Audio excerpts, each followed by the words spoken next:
ગુજરાતમાં સીબીઆઈના દરોડા 350 અધિકારીઓની ટીમ 35 જેટલા કોલ સેન્ટર પર ત્રાટકી. ગુજરાતમાં સતત સાયબર ફ્રોડના કેસ વધી રહ્યા છે, ત્યારે શહેરમાં ચાલતા વિવિધ કોલ સેન્ટરો દ્વારા વિદેશી નાગરિકોને પોતાની જાળમાં ફસાવી લોકોના રૂપિયા પડાવી લેવામાં આવતા હોવાના કિસ્સા સામે આવી રહ્યા છે. ત્યારે સીબીઆઈની 350થી વધુ લોકોની ટીમે ગુજરાતમાં મોટી રેડ પાડી છે, જેમાં શહેરમાં ગેરકાયદે ચાલતા 35થી વધુ કોલ સેન્ટરો પર ત્રાટકી દરોડા પાડ્યા છે, જેના લીધે સાયબર ફ્રોડની ટોળકીમાં ખળભળાટ વ્યાપી જવા પામ્યો છે.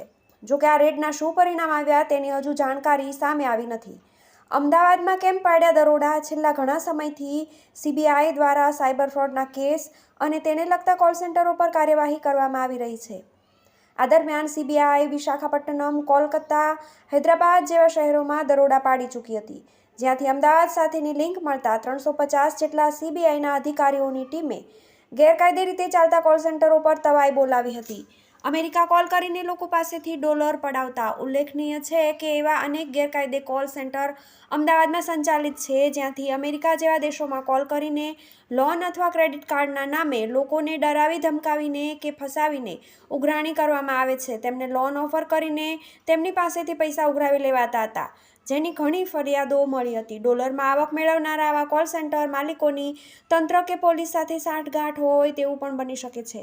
જોકે સીબીઆઈના દરોડામાં આવા લોકો પર તવાઈ બોલાવી દેવાય છે. આખી રાત દરમિયાન રેડની કાર્યવાહી કરવામાં આવી હતી, કારણ કે આવા કોલ સેન્ટર ખાસ કરીને રાતે જ ધમધમતા હોય છે.